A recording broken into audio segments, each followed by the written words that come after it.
Hey, welcome to another episode of the Border Hookups Go RVing. Today we're going to be talking about the expectations versus realities of being a full-time RVer. Is it worth it? Stick around and find out.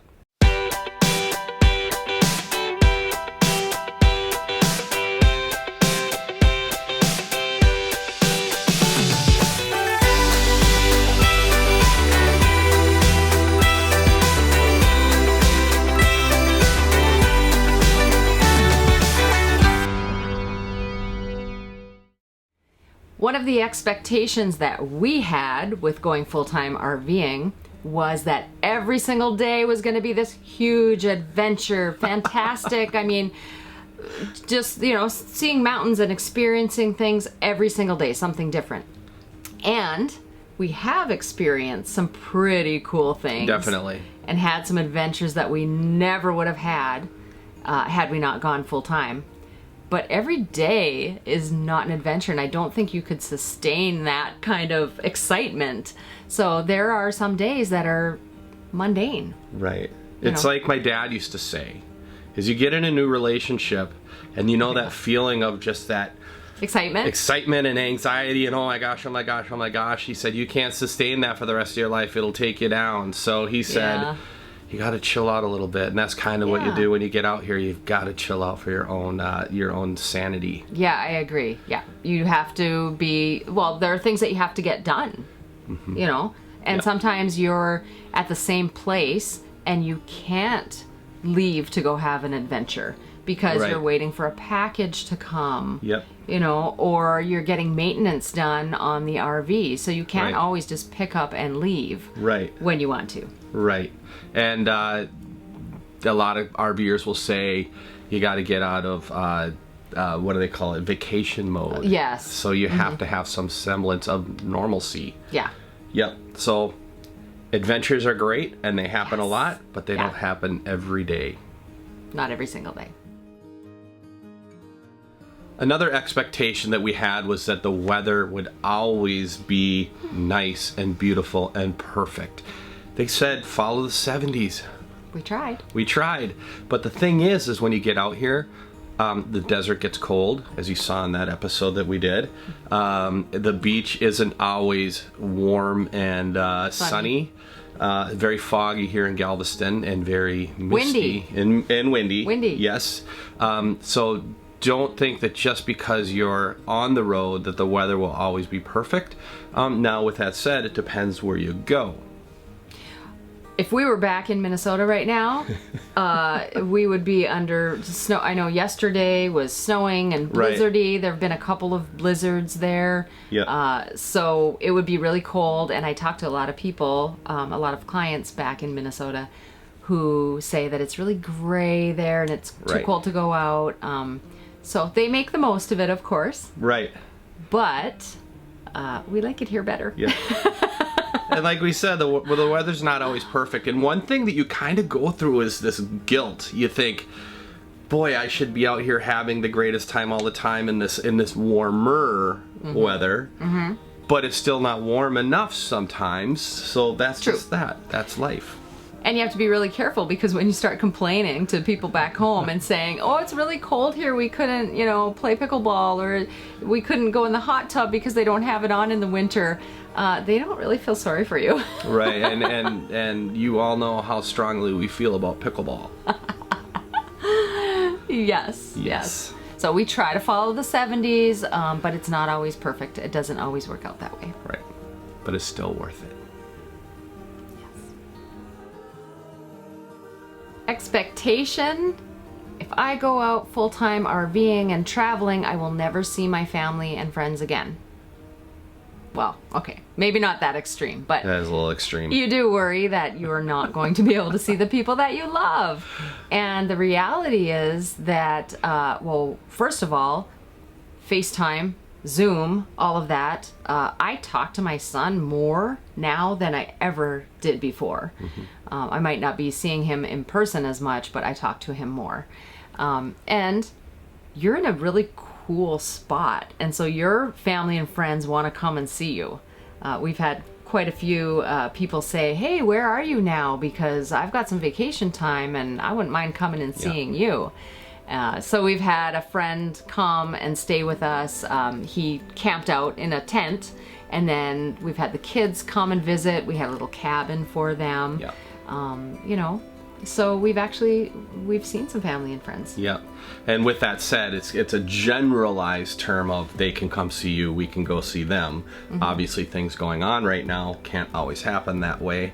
But the other thing is cool too is if you go stay with family or friends, you bring your house. Yes. So you park it at their house, and all of your stuff is here. Your own bathroom, your own clothes, everything. Not that we wear other people's clothes that we go to visit, but it's all there. And it's pretty sweet. Everybody has their space. So how perfect is that? It is pretty perfect. Yeah. They just need a 30-foot driveway and a plug-in, and then you're good. Yeah, but we're getting more solar on, so yeah, and we're getting more friends. We don't need to be able to plug in anywhere. Oh yeah, I don't need those people. Another expectation that we had was that living in an RV was going to be very cramped. Now, when you look at the brochures and are using that fisheye lens and you think you're moving into the Taj Mahal, it's not that way when you go into the RVs and look around. But at the same time, it can feel very spacious because you have the entire outside. Yes. So, for instance, here we have the ocean right across the highway from where we're sitting. We don't sit in our RV very often. Well, we're out. Right now. We are right now. But we'll cruise across to the beach. We'll go to the pickleball court. Love our pickleball, and you figure out ways to make your camper bigger. We started out with a bumper pole, 23 feet living inside space. The reason that we don't have that bumper pole anymore is because it had a Murphy bed, and so you basically would wake up in the morning in your kitchen. And if one person wanted to get up in the morning, well, you kind of have to be on the same schedule. Now we have a fifth wheel. Granted, it's only $29.9, but it's a separate bedroom. It's split up more. So can it feel cramped? Does it feel cramped? It can feel cramped in certain weather conditions. If it's raining and cold outside, then it can definitely feel cramped. But other than that, yeah, it doesn't feel any more cramped than when we were in our sticks and bricks, to be honest. Right. You know, it might be different for you depending on if you have dogs, kids, that kind of thing. But the fifth wheel and the space that we have is pretty much perfect for just the two of us. Right. And this isn't a video about, is it worth it to go full time? But a little side tip here is that when you go look for your RV, consider this, that you're seeing an empty RV. So when you walk into this thing, there are no rugs, there are no ottomans, there are no computers on a table, there are no bottles of wine sitting on the counter. Right. So be very aware of that and try out some different RVs before you decide. I would say imagine yourself in that space, and you know, if you both have to office out of that space where everything would go, and great advice, maybe rent one out for a weekend. So here's a crazy one. Crazy? We had the expectation. That's how it goes. I can't wait. I know. We had the expectation that if we buy a new RV, nothing's gonna break. We went and bought a TV. That didn't break. We bought a rug. That didn't break. But when you go buy a new RV, things break. When you buy a used RV, things break. So they call it the shakedown trip, which is your first trip, and everything, not everything, a lot of things break. We had 3 mobile techs out to help us fix things. 1, our slide, 2, our water leak under the sink, and 3, our refrigerator. So we got to know these people very well. It's a good way to meet friends. But keep in mind that things break. Now, when you buy a used RV, things can still break, but oftentimes those things it's already had its shakedown. Already had their shakedown trip. So don't come under the assumption that, well, for instance, if you drag your house down the road at 75 miles an hour for 8 hours, and then go open the doors and see what changed when you walk in those doors, something might be broken. Something might be broken.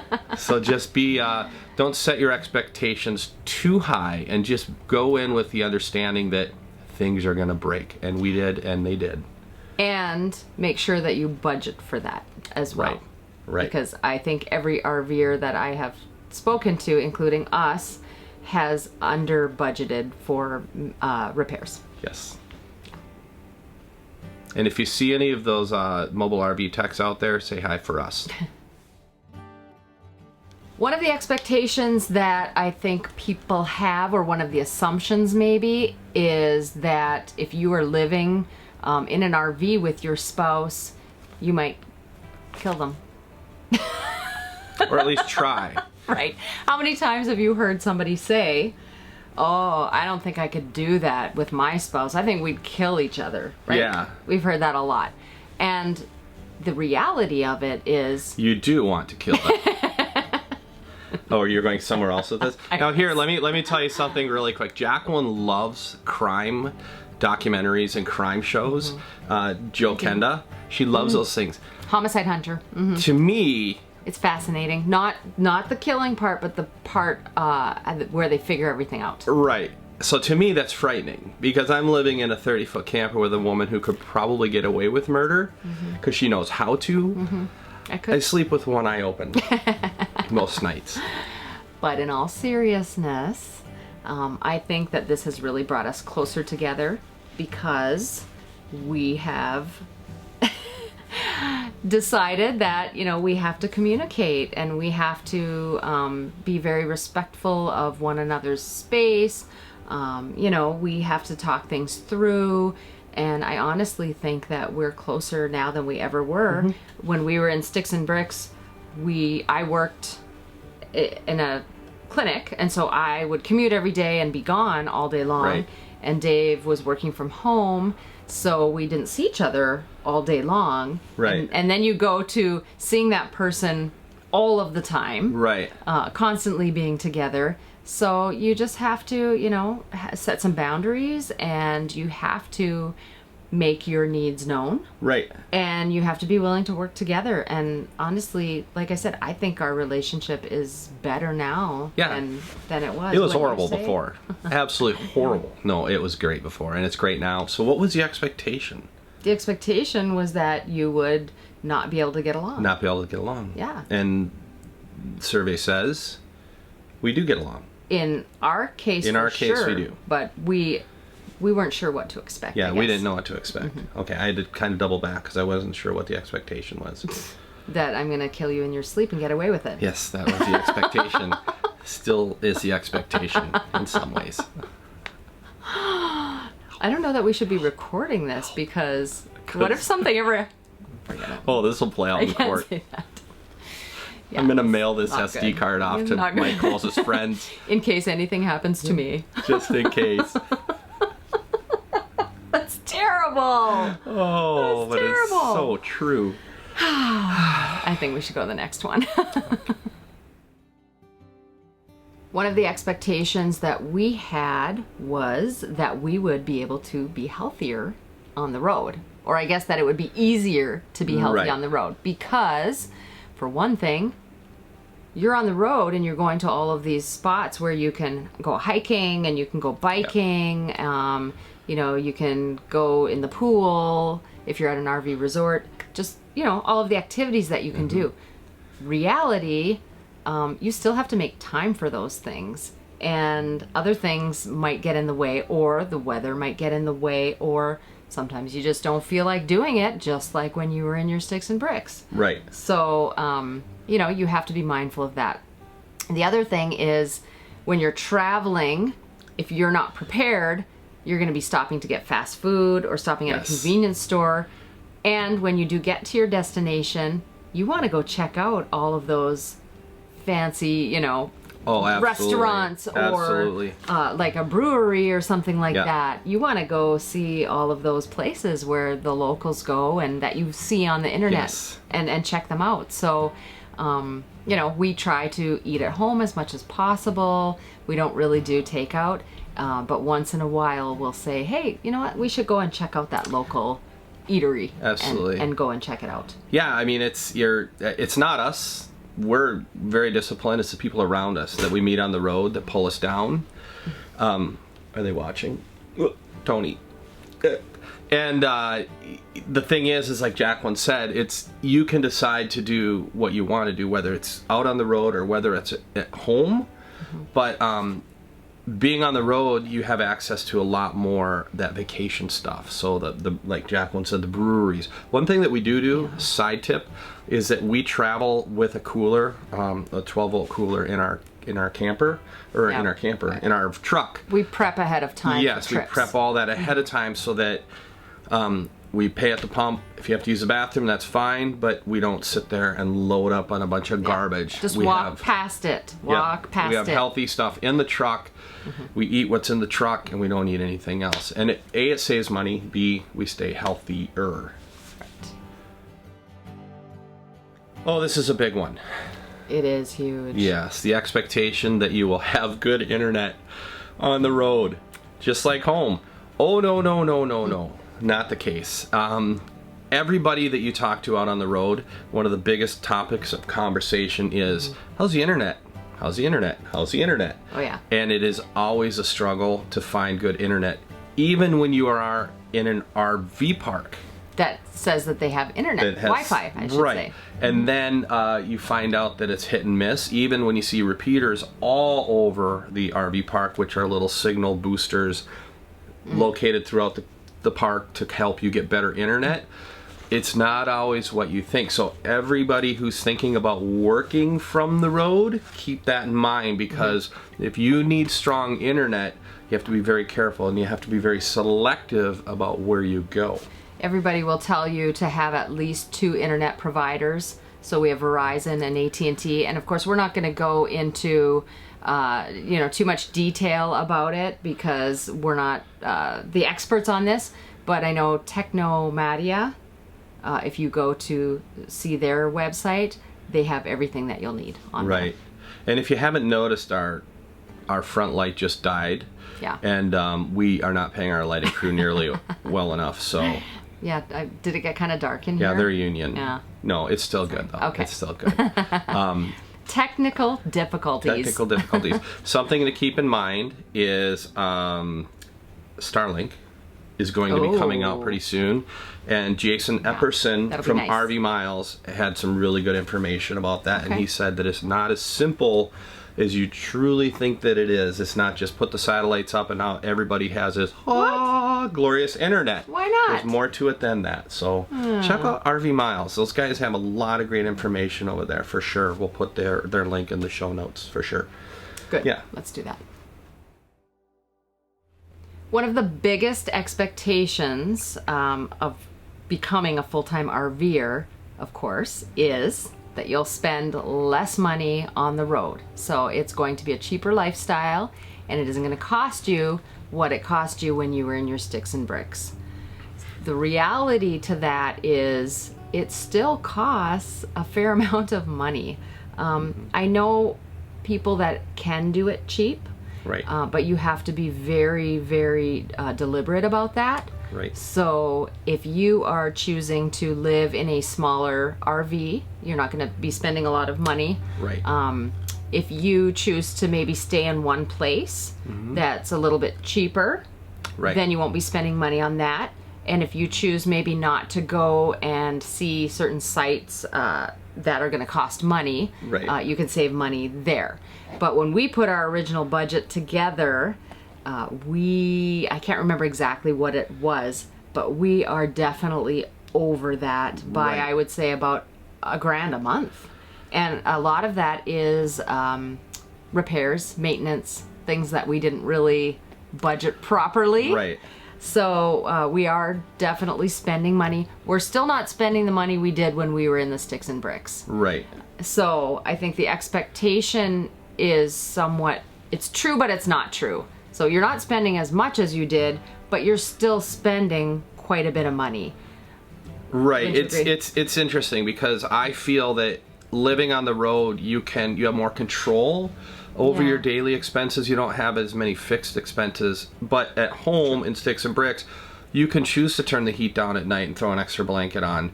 You can, choose to not run the AC and open the windows at night. One of the reasons, and out here, you can either choose to stay at an expensive resort, or you can eat out, or you can travel. That's And what I was traveling saying. is expensive. And some of these Fuel. resorts are expensive. And the food, well, you have to eat at home and you have to eat here. But you know what? You can choose what you eat too, i.e. packing your meals when you're having travel days so that you don't eat out. I was going to also say that Jacqueline mentioned that we spend more out here. Part of that is, honestly, when you get on the road, we thought we had enough items and tools and things like that. We just spent $150 on a water bladder so that when we go boondocking, we don't have to pull the trailer into town. So what happens is, I think the first curve is that you start buying things that you didn't realize that you would need out here until you do it. So you have to put that buffer in there. Another expectation, and this one's actually kind of funny, is when we had our solar put in, we put in 3 150-watt panels on top. And the dealership that we went with, and we like this dealership. Oh, yeah. We love these guys in Minnesota. They were very helpful. They were very helpful. They said, well, what do you want to do with your solar? And we say, well, we just want to charge our laptops. We want to be able to run the Yeah. laptops. That's Yeah. all. We don't need any more. Yeah, we don't need any more. We'll be fine. And we're leaving tomorrow on the road, so can you do it Can today? you do it today? So they jumped to it, and they got did. it done. And then we got out where the real people are living on the road. The real people. Yeah, the stuff they don't show in the videos. The people that know what they're doing. Right. And that, Yeah, the people that are, I guess, out boondocking. right. Which is not at an RV resort. And we love being at an RV resort, but we also want to boondock. Right, we want to get out there, and if you don't know what boondocking, and boondocking is if you don't know what boondocking is when you get off grid and you're living out, say, in the desert, and you don't have electricity, you don't have water to hook up to, you don't have dump stations right there to dump into, and that is boondocking. Yes. Yes, I don't know where the name comes from, but it's called boondocking. I don't either. Yep. So Well, then we... I do. oh, Well, think about it, because docking, so it's like you're docked like a boat, right? And in the boonies? boonies. Oh. Yeah, that's why wall docking is staying at Walmart. Boondocking, wall docking. Yeah.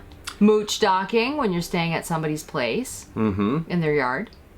Always marry up. Always marry somebody smarter than you are.